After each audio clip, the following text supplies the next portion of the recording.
Bueno, la isla del Hierro se encuentra enclavada en la denominada región macaronésica, que incluye los archipiélagos atlánticos de Madeira, Azores, Cabo Verde, las Islas Salvajes y las Canarias. El Hierro ocupa la isla más occidental del archipiélago canario y al mismo tiempo la más alejada del continente africano. Ello hace que tenga un nivel de humedad superior al que tienen las islas más cercanas al continente, como puede ser Lanzarote y Fuerteventura, de tal forma que ello influye de una manera importante en el desarrollo de su vegetación y existan unas formaciones boscosas que no existen en dichas islas.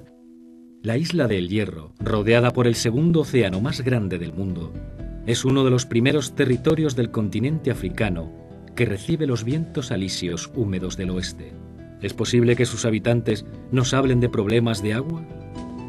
La cantidad de lluvia en la isla no ha sido constante, ¿no? De la misma manera que hay años de una lluvia muy abundante, vienen periodos de sequía también bastante importantes. No obstante, la lluvia es mucho más abundante en la vertiente norte de la isla y en la parte central alta de la isla como consecuencia de los alisios.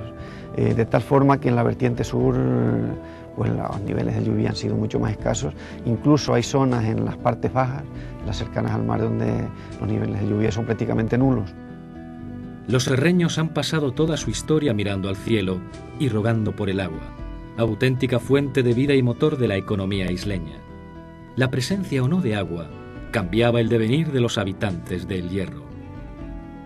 Mi madre, como anécdota, me cuenta que yo nací en el año 48 y ese fue el año de más sequía que ha habido aquí en el Hierro en los últimos años, y mi padre tenía que desplazarse como unos 30 kilómetros a llevar 16 litros de agua cargando para lavarme los pañales.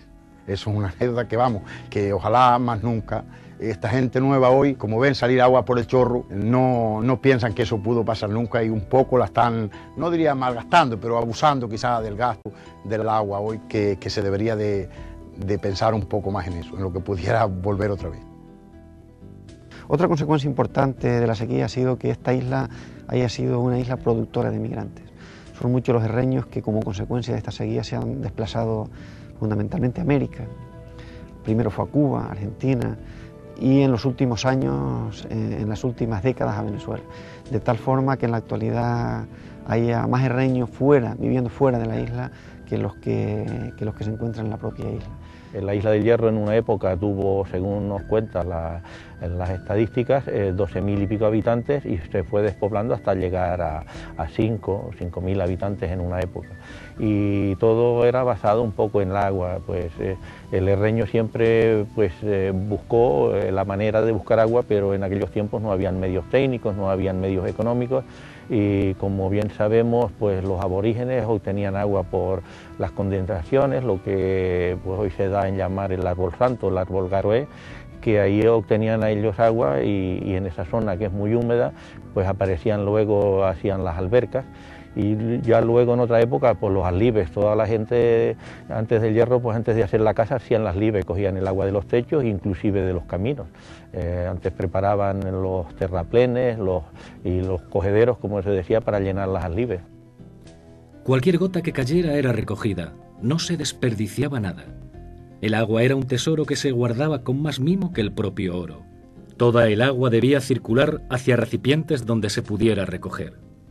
Pues especie de una tajea que entra por aquí, viene dando vueltas aquí, que va al depósito del aljibe aquel que está en eso. En eso eran casi todas las casas, unas de una forma, otras de otra, pero todo se iba recogiendo de esa manera. No había otra forma de recoger el agua, sino todo aprovechando lo que llovía. Los herreños conocían muy bien dónde estaban las pocas fuentes que había en la isla. Por complicado que fuera el terreno, se hacía un esfuerzo enorme para lograr llegar hasta ellas. Donde quiera que había las fuentes, iban más lejos, más cerca, donde quiera que le quedara seguro en el pueblo que se estuviera, iban a traer el agua de las fuentes y unos pequeños pozos que estaban a la orilla del mar, que ya hoy unos los han rescatado un poco y otros están más bien entullados que otra cosa, ¿no? Y porque son cosas que debieran de ser rescatadas, porque son para que la gente hoy, la juventud, vea lo que en aquellos tiempos se pasaba. Todo pueblo y civilización conservan lugares y seres vivos sagrados, vínculos de la naturaleza que les unen y en torno al cual se identifican. Creen que su supervivencia depende de estos seres. En la isla del Hierro, lo sagrado se materializa en un árbol, un árbol que da lluvia, que ofrece agua para que la vida de los que lo adoran sea posible. Bueno, el garoé ha sido el árbol mítico, el árbol del agua en la isla del Hierro, que fue destruido por un temporal en el año 1610. Hasta ese momento el garoé era el principal abastecedor del agua en la isla, de tal manera que un relato muy conocido de la historia del Hierro se centra en la conservación y la obtención del agua, de tal forma que en el momento de la conquista los conquistadores pues no tenían agua. Y bueno, no sabían desde dónde los nativos, los bimbaches, los nativos del Hierro obtenían el agua. Y fue el amor de una joven bimbache la que le desveló a un soldado de la conquistador, un soldado español, le desveló dónde estaba el agua, que retenía el agua y que abastecía a los habitantes del Hierro. Los habitantes del Hierro observaron desde tiempos inmemoriales que cerca de la playa, sorprendentemente, podían encontrar agua dulce, agua que provenía del interior de la isla y que desembocaba en sus playas. Como la isla de Hierro pues obtenía el agua de la pluviometría, de las correntías, el recurso subterráneo estaba sin explotar y el agua salía por los litorales, por la orilla del mar. Se veía, cuando a la marea vacía, se veía salir el agua. Y bueno, la gente iba al mar y muchas veces cuando tenía que coger agua se veía los arroyos saliendo agua, y hicieron esos pozos artesanales en la orilla del mar para beber el ganado, pero sin miras a explotar nada, sino para subsistir. El Valle del Golfo es tremendamente permeable y todos los pozos han estado vinculados, es decir, son pozos costeros, y a lo largo de la historia la extracción de agua se han hecho, es decir, de pozos costeros por donde personas iban y en la playa se salía y bebían agua dulce, pues por aquí había una extracción de agua, pues se hacía un pozo un poco más arriba. A medida que se hacía el pozo, la intrusión marina iba entrando. Entonces se retiraba un poco más de la costa y se fueron haciendo así los pozos. Los serreños fueron adentrándose cada vez más en la isla en busca de las preciadas urgencias del agua. Entonces se vio que el agua del Hierro no es como el resto de las islas, que obtienen agua por capas impermeables, bolsas de agua que hay en la tierra. Se vio que el agua estaba al nivel del mar, que cuando se hacía un pozo se obtenía agua, pero también como no había control, no había ninguna normativa que regulara las explotaciones, pues esos pozos se salinificaban por la intrusión marina.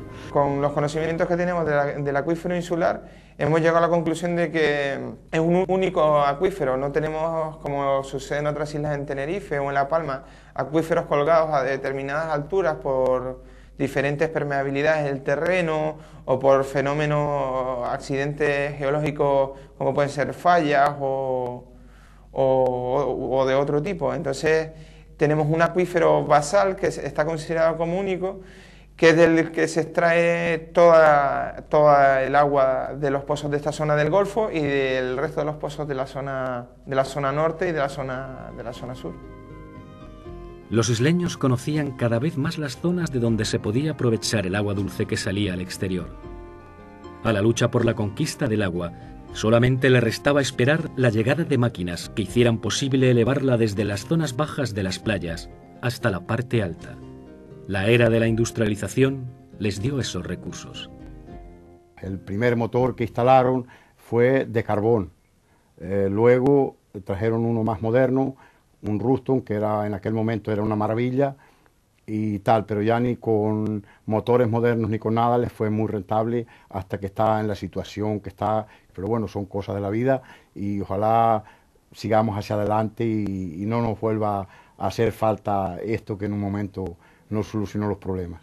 El pozo de Agua Nueva fue abierto rondando al año 20, con una profundidad de aproximadamente 55 metros de profundidad, y fue dedicado principalmente a la agricultura, a tomate, a la papa, al millo y a los animales.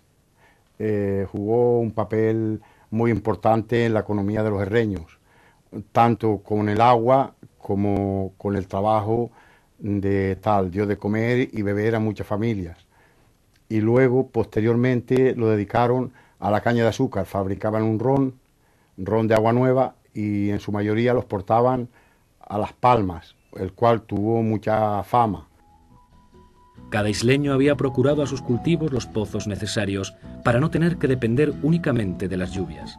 Cada propietario de tierras trató de obtener el agua con los recursos que las nuevas máquinas les brindaban, y en ocasiones la compartieron con los demás, sabiendo que la supervivencia de muchos radicaba en el agua extraída.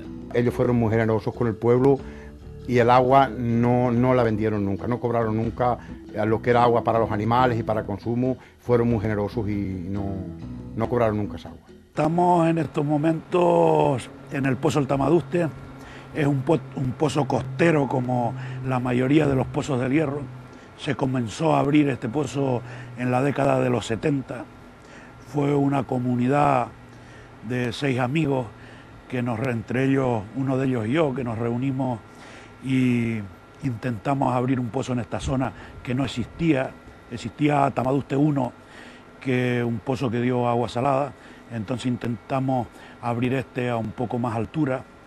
Y bueno, logramos, tiene 110 metros de profundidad, entonces tenemos autorizado una galería de 500 metros, hicimos nosotros 250 metros y llegamos a sacar agua bastante buena, lo estuvimos explotando casi 20 años. El agua sale de la playa Dulce, llamamos nosotros, playa de Icota, y le decimos playa Dulce porque los diques están rotos y sale hacia la playa, y de todos era sabido de que existía allí agua, el asunto era llegar a ella. Para eso tiene una galería de 450 metros que en su día, por el promotor, por don Juan Casañas Morales, prácticamente se hizo a mano. Por lo escarpado del terreno no fue posible llevar compresores, ni en la época posiblemente aquí los hubiera, y hubo que abrirlo todo a mano, los agujeros para la dinamita, a pistolete, como le decían en ese tiempo, y marrón, y sacar con carretillas a mano. Después, en el transcurso de la elevación hasta la parte plana de Iramas, pues son más de cerca de 8 kilómetros, donde tienes que atravesar pequeños túneles para atravesar la tubería y llegar hasta la parte alta. La conquista del agua en la isla del Hierro continuaba aún a finales del siglo XX. Había que aprovechar incluso el agua que se desechaba una vez utilizada. Llegaba el turno de las depuradoras. Estamos en estos momentos en la depuradora de Valverde. Como siempre en el Hierro estamos intentando que no se nos escape ni una gotita de agua por ningún lado y estamos reciclando todo lo que Valverde consume. Yo creo que es un gran avance y un gran esfuerzo que estamos haciendo en la isla para ello, ¿no? Las nuevas técnicas prometían terminar con un problema secular. El océano brinda un recurso infinito para la pequeña isla. Desalar el agua del mar es un sueño que hasta hace bien poco solo existía en la mente de los más soñadores. Pues hace unos años, aproximadamente 10 años, se montó, que fue el primer sistema de desalación que se montó en la isla. Fue un sistema de compresión de vapor. Es un módulo que producía 25 metros cúbicos hora y consumía bastante más energía de lo que consumen ahora estos módulos, produciendo el doble. Trabajaba lo que son las plantas con vacío, un sistema de vacío, para que la ebullición del agua, el vapor se produjera, en vez de a los 100 grados cuando hierve el agua, pero se produjera a los 50. Había una turbina que lo que metía era el aire caliente, teníamos unas duchas, el agua salada cuando entraba pasaba por intercambiadores de calor y cuando ya entraba dentro de la planta ya entraba el agua caliente con la temperatura de trabajo, ¿no? Entonces el agua subía a la parte alta a unas duchas como las que tenemos en casa. Entonces el agua cuando cae sobre unos paneles que están mucho más calientes. Entonces al caer el agua se produce una evaporación, pues esa evaporación pasaba a un condensador y es donde se producía lo que era el producto. La calidad, tenía bastante calidad el agua, pero el problema era que producía, para la demanda ya que había en el Hierro, era poco producto y alto consumo energético. A partir del año 95 se han incorporado nuevas plantas desaladoras en la isla con las nuevas tecnologías y que han aportado gran cantidad de agua. Es decir, ha sido un apoyo al agua subterránea y que se han utilizado para el abastecimiento urbano. En principio, en esta época, en el 95, solo se suministraba en la isla, en la zona norte, zona Valverde, zona norte, y después como núcleos aislados en la zona sur se han incorporado también otra desaladora en el año 97. La osmosis inversa consiste en introducir agua a presión a unas membranas y dentro de esas membranas se separan lo que son las sales del agua producto, ¿no? Y más o menos el proceso consiste en que tenemos unas bombas de captación, tenemos 2 pozos, ahora mismo aquí podemos observar que tenemos uno funcionando a una profundidad aproximadamente unos 50 metros. Entonces la bomba esa está funcionando y el agua vemos que sube, pasa a través de la bomba y la introducimos dentro de lo que es la nave de desalación. Tenemos unos filtros de arena, tenemos 3 filtros conectados en la parte posterior de la planta que los veremos ya después. Los filtros tienen 2 capas de arena, una que es sílice y antracita, la mitad de sílice y la mitad de antracita. El agua entraría por la parte superior, bajaría a la parte inferior, filtraría y saldría el agua. La obtención del agua parece solucionada. La isla del Hierro no está ya preocupada por su situación hidrológica. Sin embargo, se plantean nuevos retos para las nuevas técnicas. Un parque eólico, energía renovable y no contaminante, nutrirá de electricidad a las desaladoras, por lo que el Hierro será el primer lugar del mundo que no dependerá de energías externas. El precio del petróleo ya no será una preocupación para los herreños. La conservación paisajística de esta isla y el escaso deterioro del medio ambiente, así como el no gran desarrollo urbanístico, hizo que recientemente la isla fuera declarada reserva de la biosfera. Esto tiene como consecuencia el que los habitantes del Hierro se conciencien de la necesidad de conservar la isla, y yo creo que en gran parte están concienciados, y fruto de ello es que presentan gran facilidad para que la isla no se deteriore, presentan un nivel alto de conservación de nuestro paisaje, intentan mantener la isla limpia, el que se conserve nuestro patrimonio urbanístico, que nuestras construcciones antiguas, tradicionales, de piedra, con materiales de aquí, pues se siga manteniendo, el que nuestros caminos de herradura presenten unos grados de conservación importantes. La isla del Hierro ha sido, a lo largo de toda su historia, un símbolo de la lucha por el agua, de la lucha por la subsistencia, de conseguir ganar a la naturaleza el preciado líquido que da la vida. Ahora ocupará el primer lugar del mundo en respeto al medio ambiente, con una óptima explotación de los recursos naturales. Sin duda, todo un ejemplo para las generaciones futuras.